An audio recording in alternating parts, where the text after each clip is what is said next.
Hello guys, in this session we are going to discuss a problem of physics JEE main exam. So the question is, a monochromatic light is incident at a certain angle on an equilateral triangle prism and suffers minimum deviation.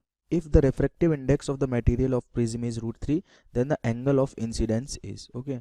तो formula based question है बिल्कुल. ये आपके पास में let us से एक equilateral triangle है. अब इस ट्रायंगल पे क्या है, आपको प्रिज्म एंगल यहाँ पे 60 डिग्री हो जाएंगे. तीनों एंगल, प्रिज्म एंगल भी 60 डिग्री हो जाएगा.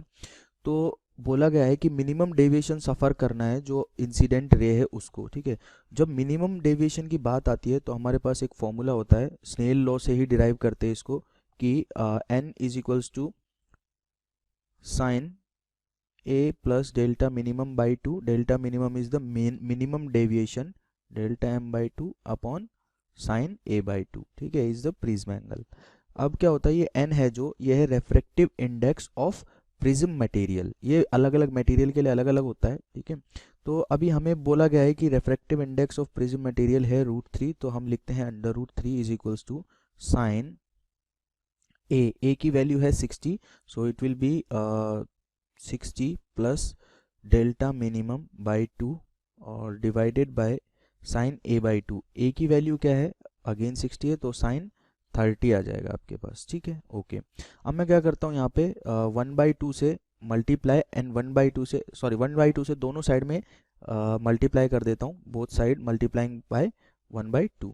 ठीक है, तो दोनों साइड में मल्टीप्लाई करूँगा तो क्या बन जाएगा, ऐसा इसलिए कर रहा हूँ क्योंकि मुझे साइन फंक्शन सॉल्व करना है. तो यहाँ पे बन जाएगा under √3/2 and this side I will have sine of 30 plus delta minimum by 2. Okay, और ये साइन 30 से 1/2 कैंसिल हो जाएगा. ओके, अब मैं दोनों तरफ साइन इनवर्स ले लेता हूँ. ओके, यहाँ पे लिख देता हूँ taking sine inverse both side, taking inverse of sine both side. इस इक्वेशन में जो आपको एक्सप्रेशन दिख रहा है, इसमें साइन इनवर्स अगर मैं लूँगा तो क्या हो जाएगा, देखो साइन इनवर्स √3/2 क्या होता है, √3/2 किसकी वैल्यू होती है, साइन 60 की. ठीक है, तो इसको मैं लिख सकता हूँ कि 60 degree is equals to 30 plus delta minimum by 2, ऐसा लिख दूंगा. उसके बाद इसको यहाँ पे इस तरफ सेटल कर देता हूँ, तो it will B delta minimum. तो डेल्टा मिनिमम की वैल्यू आ गई हमारे पास 60 डिग्री. अब हमें फाइंड क्या करना था, मुझे फाइंड करना था मिनिमम डेल्टा के लिए एंगल ऑफ इंसिडेंट आई. तो आई की वैल्यू क्या हो जाएगी, आई की वैल्यू आपके पास सीधी सीधी होगी ए प्लस डेल्टा मिनिमम बाई 2. ठीक है, वो स्नेल लॉ से हमने जो प्रिज्म डेरिवेशन है वहाँ पे निकालते हैं. तो ए की वैल्यू है 60 प्लस डेल्टा मिनिमम की value 60 divided by 2 which is also 60 degree. So 60 degree is the correct answer जो आपको लगाना पड़ेगा, which is option number 3. So option 3 is the correct answer. Thank you. इस क्वेश्चन में हम देख सकते हैं, बोल रहा है the variation of in refractive index of a crown glass thin prism. ठीक है, एक प्रिज्म लिया गया है और उसके रिस्पेक्ट में कई तरह की वेवलेंथ की लाइट इंसिडेंट कराई जा रही है, जैसे कि यहाँ पर देख सकते हैं वेवलेंथ जो है, और यहाँ पर वेरिएशन दिखाया गया है. ये एन क्या है, यहाँ पर रिफ्रैक्टिव इंडेक्स है. तो यहाँ पर अलग अलग हम देख सकते हैं वेवलेंथ पर अलग अलग पॉइंट हमें यहाँ पर डिनोट किया गया है. ठीक है, तो इसमें बोल रहा है विच of the following graph is the correct one if dm is the angle of minimum deviation. तो बोल रहा है इस प्रिज्म के लिए मिनिमम डेविएशन क्या होगा. हम ये मान लेते हैं कि लेट से 4 फिगर है, तो हम मान लेते हैं 4 प्रिज्म है. ठीक है, 4 प्रिज्म हम ऐसा मान के चल लेते हैं, इनको ऐसा कर सकते हैं लेट से कि 4 प्रिज्म है हमारे पास. ये फर्स्ट, सेकेंड आइडेंटिकल हैं सभी. ठीक है, थर्ड एंड फोर्थ. हम ये मान के चलते हैं सभी का जो मटेरियल है वो अलग है और सभी का एंगल जो है प्रिज्म एंगल, ये जो ए है वो सेम है, सेम आइडेंटिकल प्रिज्म है. सभी का एंगल आपस में प्रिज्म एंगल जिसको हम बोलते हैं, लेट्स से वो सेम है. ठीक है, लेकिन इसमें डिफरेंस क्या है, इसका रिफ्रैक्टिव इंडेक्स ये मान लेते हैं n1 n2 n3 और n4 है. तो जब रिफ्रैक्टिव इंडेक्स चेंज है तो इस रिफ्रैक्टिव इंडेक्स के साथ और एंगल के साथ जो डेविएशन का रिलेशन होता है वो क्या होता है. अगर यहाँ पर डेविएशन को dm से डिनोट किया गया है तो हम dm के रिस्पेक्ट में लिखेंगे, dm के साथ ही लिखेंगे. तो dm इक्वल्स टू होता है a मल्टीप्लाई बाई होता है म्यू माइनस 1 के. ठीक है, तो जो मिनिमम डेविएशन है हम देख सकते हैं डायरेक्टली प्रोपोर्शनल होता है रिफ्रैक्टिव इंडेक्स और प्रिज्म एंगल के, क्योंकि प्रिज्म एंगल सभी के लिए कांस्टेंट है तो इसकी वैल्यू हम हम इसको कांस्टेंट एज अ कांस्टेंट अगर कंसीडर करें तो 1 भी कांस्टेंट तो यहाँ से हम लिख सकते हैं डी एम जो है डायरेक्टली प्रोपोर्शनल है म्यू के, क्योंकि यहाँ पर वेरिएबल क्या है, सिर्फ म्यू है। तो अब देख सकते हैं कि जितना ज़्यादा वेरिएबल मतलब म्यू होगा उसी तरह से डेविएशन होगा, उसी के रेस्पेक्ट में डायरेक्टली प्रोपोर्शनल है।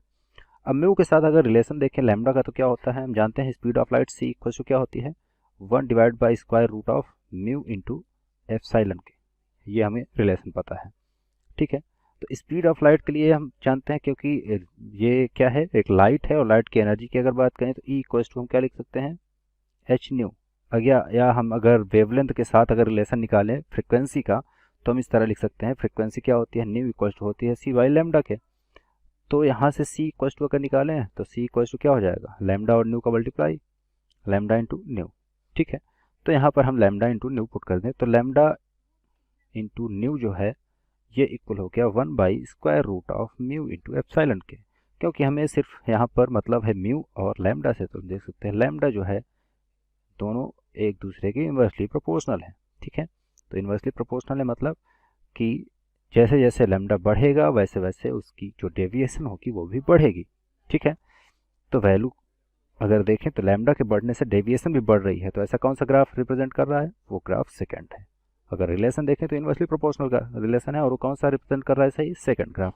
तो इसलिए हमारा जो सेकंड ग्राफ है इसके लिए इस क्वेश्चन का राइट आंसर होगा। ठीक है, हेलो गाइस, इस वीडियो में क्वेश्चन देखेंगे जो कि बेस्ड है एंगल ऑफ मिनिमम डेविएशन पे।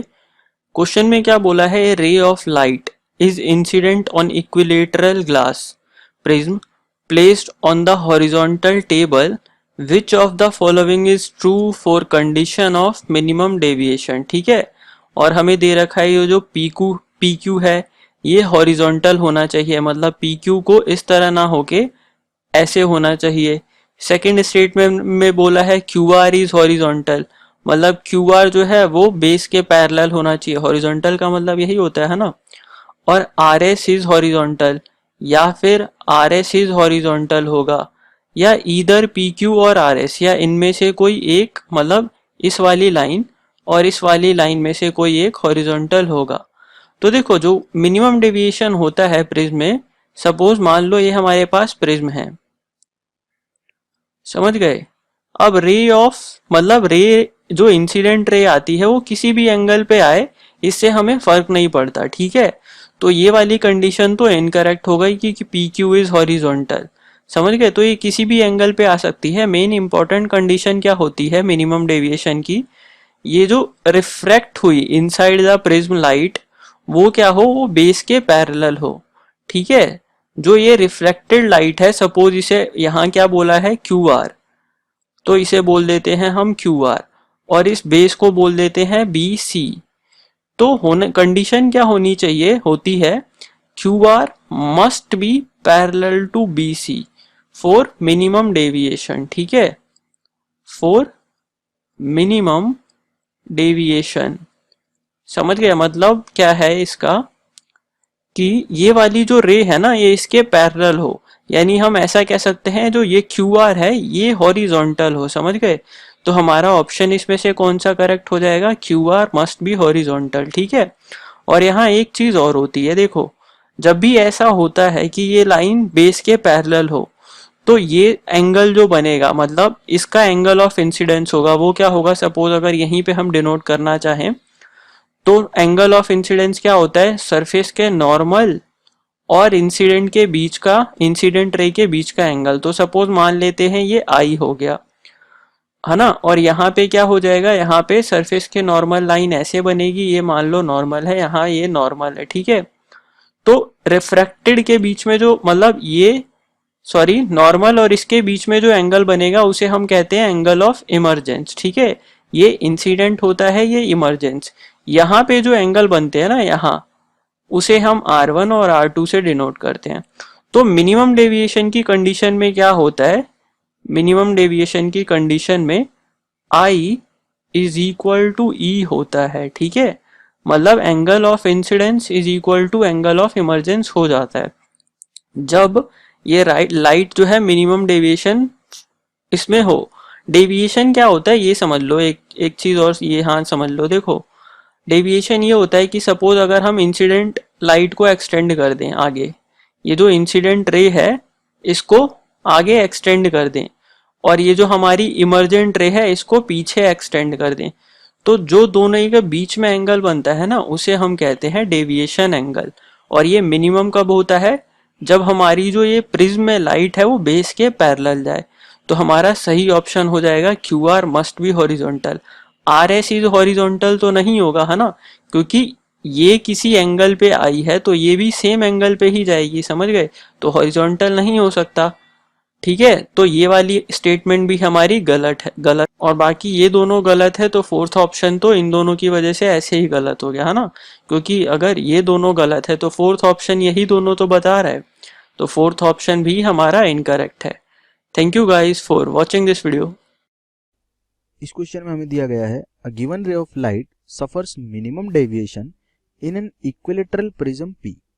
Additional prism Q and R of identical shape and of the same material as P are now added as shown in the figure. The ray will now suffer. ठीक है, रे के deviation के बारे में आपसे question पूछा गया है। ठीक है, लेट से कोई रे आती है इस तरह से, अगर ये मिनिमम डेविएशन सफर करेगी तो ये क्या हो जाएगी, बेस के पैरेलल हो जाएगी। ठीक है, अब पैरेलल अगर ये हो गई है, ठीक है, तो यहां से लेके P से लेके और Q में, क्योंकि ये सेम मीडियम है, ठीक है, देखो इसका मतलब क्या है, P जो है mu P is equals to mu Q is equals to mu R है। पहली बात तो इंपॉर्टेंट ये क्वेश्चन में गिवन है, और दूसरी बात ये गिवन है कि शेप मतलब आइडेंटिकल है, शेप और साइज के बारे में मुझे बात ही नहीं करनी है। P Q R R 3 identical prism. ठीक है, अगर ये तीनों आइडेंटिकल प्रिज्म है तो कोई भी यहां तक क्या नहीं होगा, रिफ्रैक्शन नहीं होगा। अगर इनका रिफ्रैक्टिव इंडेक्स अलग अलग होता तो मीडियम चेंज होता, और मीडियम चेंज होने के कारण ही रिफ्रैक्शन आता है। जब एक मीडियम से दूसरे मीडियम में जाती है रे तभी उसमें रिफ्रैक्शन आता है। ये तो रिफ्रैक्शन की डेफिनेशन से ही क्लियर होती है बात। ठीक है, डेफिनेशन ही हम स्टार्ट करते हैं कि जब कोई रे एक मीडियम से दूसरे मीडियम में ट्रेवल कर रही होती है, ठीक है, तो उसके बाद रिफ्रैक्शन की डेफिनेशन चालू होती है। जो अज्यूम्ड हमारा स्टेटमेंट है वो ये रहता है कि एक मीडियम से दूसरे मीडियम में, तो यहाँ रे फर्स्ट मीडियम मान लो यहाँ पे था, आई से आई, ठीक है, एयर था बाहर, लेकिन उसके बाद कोई भी मीडियम चेंज नहीं हुआ, यानी कि कोई भी मीडियम चेंज नहीं होने का मतलब क्या है, पी क्यू आर जो है वो मैं मान लेता हूँ एक मोटा प्रिज्म बन गया है अब, या मैं ऐसा मान लेता हूँ एक मोटी स्लैब डाल दी गई है। अगर इनका रेफ्रेक्टिव इंडेक्स अलग अलग होता तो वो डिफरेंट डिफरेंट टाइप के उसको सफर करती, रिफ्रैक्शन को सफर करती, तो मैं यहाँ पे स्नेल्स लॉ लगा के या फिर प्रिज्म का मिनिमम डेविएशन रूल लगा के इसको सॉल्व कर सकता था। लेकिन यहाँ क्या हो रहा है, ये पूरा सेम है, इसका मतलब यहाँ से अगर ये यहाँ जा रही है तो कोई मीडियम चेंज नहीं हो रहा, सेम ही मीडियम में ट्रेवल कर रही है, और यहाँ से यहाँ जा रही है तो भी सेम ही मीडियम में ट्रेवल कर रही है, तो डेविएशन जो क्या होगा वो भी सेम एज बिफोर होगा। तर आत्ताचा आपला डाउट आहे, an isosceles prism of angle 120 degree has an refractive index of 1.44. Two parallel monochromatic rays enter the prism parallel to each other as shown in the figure. The rays emerging from the opposite faces, आणि आपल्याला चार option दिलेत की अशी ही raise आहेत, हे ह्याच्यावरती पडतायत आणि इथनं हे जे रेज येणार इकडनं असे दोन येणार आहेत, तर त्याचं आपल्याला विचारलंय की काय रिलेशन असणार आहे, इक्वेशन कसं असणार आहे, काय असणार आहे. तर इथे आपण एकदा पहिल्यांदा बघून घेऊ की हा 120 आहे, म्हणजे हा इथं म्हटलाय त्याने आयसोसेलेस आहे, त्यामुळे हे दोन्ही अँगल इक्वल असणार आहेत. त्यामुळे हा जो अँगल असणार आहे आपला, हा असणार आहे आपला 30 डिग्रीज, आणि हा पण अँगल असणार आहे आपला 30 डिग्रीज, कारण 120 प्लस 60 इज 180, त्यामुळे इथे दोघंही 30-30 असणार. आता हे रे ऑफ लाईट जे आहेत ते अशी इथं इन्सिडेंट होतील, नॉर्मल असल्यामुळे ते सरळ जाणार आहेत, आणि नंतर जेव्हा मीडियम चेंज होतंय तेव्हा ते काय होणार आहेत, rare to solid, dense to rare मध्ये जाणार आहेत, त्यामुळे ते नॉर्मलच्या जवळ बेंड होणार आहेत. त्यामुळे जर मी सपोज इथं एक अशी एक नॉर्मल काढूया आपण दोन्हीकडं, इथं ही एक अशी एक नॉर्मल येईल आणि इथं एक खालती एक नॉर्मल येईल. आता नॉर्मलच्या काय जाणार आहेत, हे टुवर्ड्स जाणार आहेत, त्यामुळं हे रे ऑफ लाईट हे असं जाऊ शकतं आणि हे रे ऑफ लाईट हे इथं असं जाऊ शकतं. त्यामुळं अशा प्रकारे ते इमर्ज होणार आहेत. तर इथं जर बघितलं तर हा 30 डिग्री आहे, हा जो अँगल आहे तो काय असणार 90 असणार आहे, हा पण 90 असणार आहे. त्यामुळे हा किती असणार आहे, हा 60 डिग्री असणार आहे, हा पण किती असणार आहे 60 डिग्री असणार आहे. बट इथं जर बघितलं तर हा पण 90 असणार आहे, हा पण 90 असणार आहे, तर हा किती असणार आहे, हा असणार आहे 30 डिग्रीज. त्यामुळे हा जो अँगल ऑफ इन्सिडन्स जो आपल्याला मिळतो इथं, हा पण किती असणार आहे 30 डिग्रीज, हा पण किती असणार आहे 30 डिग्रीज. अँगल ऑफ जो इन्सिडन्स असणार आहे तो 30 डिग्रीज असणार आहे. तुम्ही ते रिलेशन जॉमेट्रीचं लावून बघू शकता, त्यानंतर तुम्हाला ते व्यवस्थित समजेल. ते त्यानंतर आपल्याला इथं आपण स्नेल्स लॉ इथं अप्लाय करूया.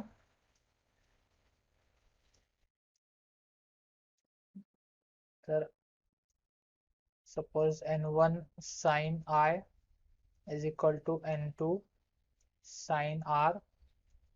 n1 चं त्यांनी दिलंय, आधी पहिल्यांदा प्रिझम मध्ये जातोय त्यामुळे प्रिझमचं आधी इकडचं लेफ्ट हँड साइड प्रिझमचं आहे 1.44 साइन इन्सिडेंस अँगल किती आपला 30 इज इक्वल टू नंतर एअर मध्ये जाते, एअरचा refractive index 1 into sine are.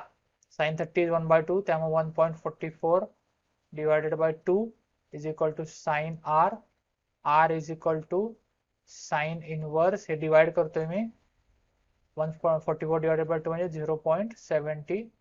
ते आर ची व्हॅल्यू मी फक्त इथं काढले.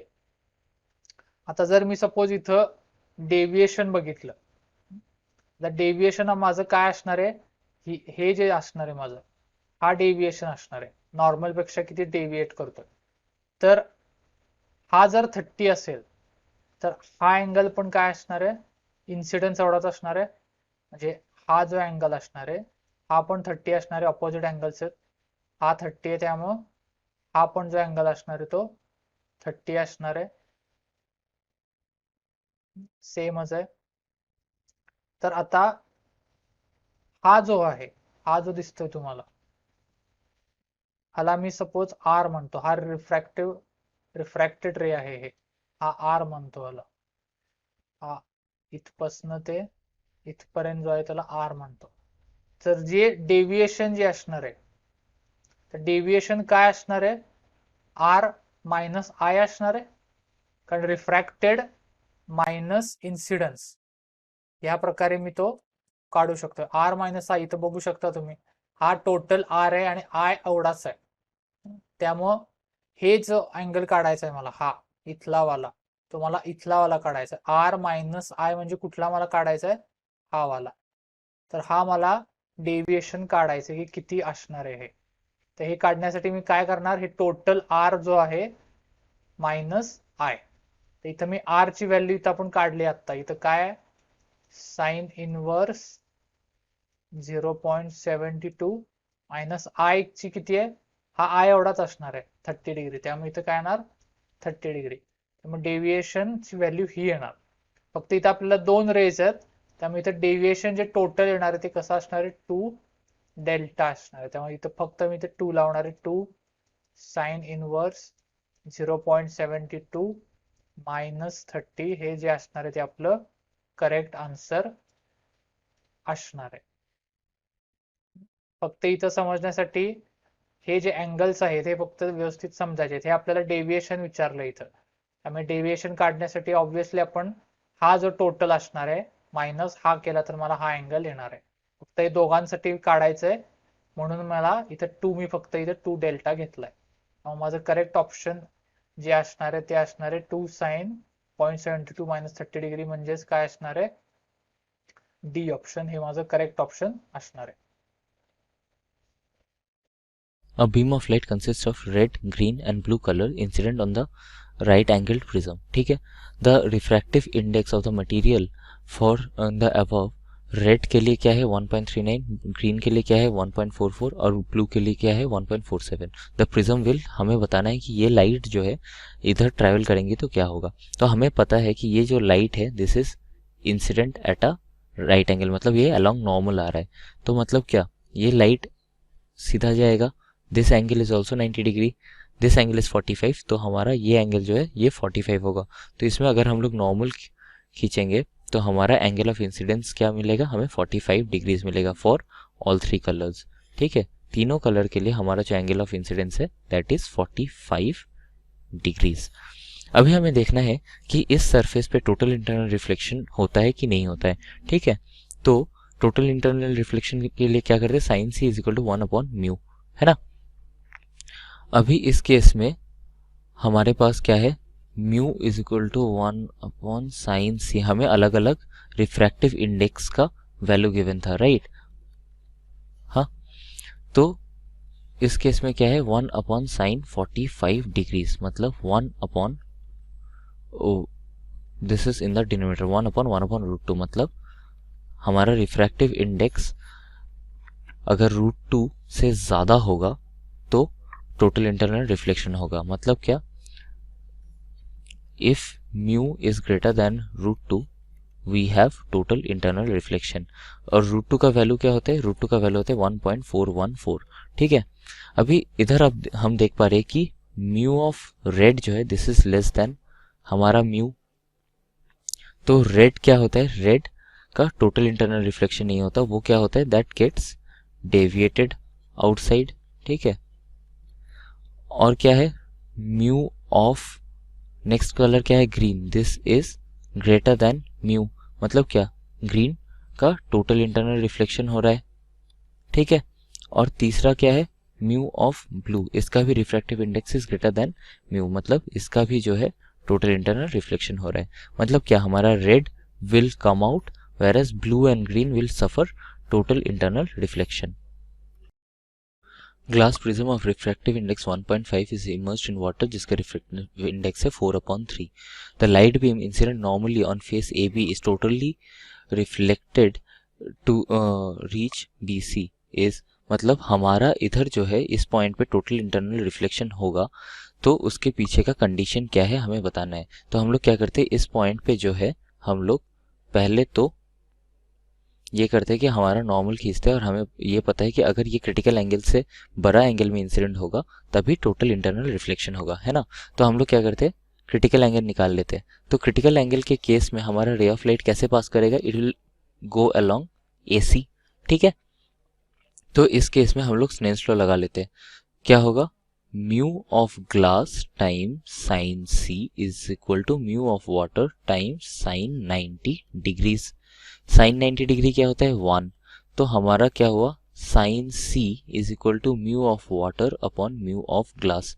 म्यू ऑफ वाटर कितना गिवन है, 4/3, और म्यू ऑफ ग्लास कितना गिवन है, 1.5, मतलब 3/2। तो 3 गया डिनोमिनेटर में, 2 आया न्यूमरेटर में, दिस इज 8/9। तो हमारा साइन C जो है दिस इज 8/9, और क्रिटिकल एंगल क्या है, this is sine inverse of 8/9। ठीक है,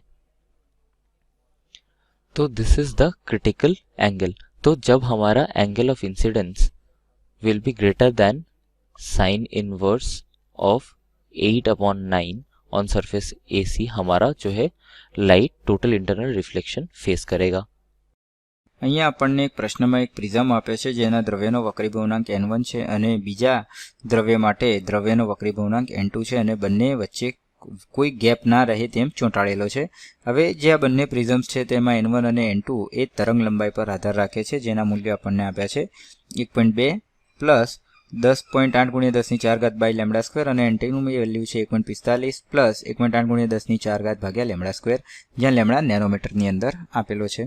હવે પહેલા કેસની અંદર શું થાય છે, તો કે આપણે લેમ્ડા નોટની વેલ્યુ ફાઇન્ડ કરવાની છે કે જેના માટે કોઈ પણ ખૂણા પર આ પ્રકાશનું કિરણ જે છે એ વિધાઉટ બેન્ડિંગ પાસ થાય। તો જો બાળકો, હવે વિધાઉટ બેન્ડિંગ તો ક્યારે પાસ થશે, તો કે જ્યારે બંનેના વક્રીભવનાંક સરખા થઈ જાય। ઠીક છે, તો વિધાઉટ બેન્ડિંગનો મતલબ થશે કે બંનેના વક્રીભવનાંક ફરજિયાત સરખા થવા જોઈએ। તો આપણે અહીંયા લખી દઈશું N1 = N2। હવે જો N1 અને N2ની કિંમતો તો આપેલી જ છે આપણને, તો એમાંથી આપણે ફક્ત લેમ્ડા જ શોધવાનો છે। તો N1 જે લખીશું 1.2 વત્તા 10.8 ગુણ્યા 10⁴ છેદમાં લેમ્ડા 0નો સ્ક્વેર, એના બરાબર 1.45 વત્તા 1.8 ગુણ્યા 10⁴ છેદમાં લેમડા 0નો સ્ક્વેર. તો આના પરથી આપણને લેમડા 0નો સ્ક્વેર મળશે 36 ગુણ્યા 10⁴. ઠીક છે. તો આપણો જે પહેલો જવાબ થઈ ગયો લેમડા 0 એ થઈ ગયું 600 નેનોમીટર. તો ચલો આ આપણા પ્રશ્નનો જવાબ આવી ગયો. હવે બીજા નંબરે શું છે તો કે મિનિમમ ડેવિએશન લેવાનું છે. તો મિનિમમ ડેવિએશનની અંદર R1 બરાબર R2, તો એ થશે a/2. ઠીક છે. તો હવે આના પરથી જો આપણે સ્નેલના નિયમનો ઉપયોગ કરીએ તો દ્રવ્યનો વક્રી ભૂર્ણાંક આના પરથી ગમે તે એકમાં પણ કિંમત મૂકશો આપણે n1 બરાબર n2, તો એ મને ને તમને 1.5 મળી જશે. ઠીક છે. તો હવે આ 1.5 એના બરાબર sin i અને R1ની વેલ્યુ જે છે sin 60, તો આ થશે a/2 એટલે કે sin 30. તો જે sin i આવશે એ થઈ જશે આપણા માટે 0.75. ઠીક છે. તો i જે આપણને આપાત કોણ ગણવાનો કયો છે તો એ થઈ જશે sin ઇનવર્સ 0.75. તો આપણો આન્સર આવી ગયો. Thank you.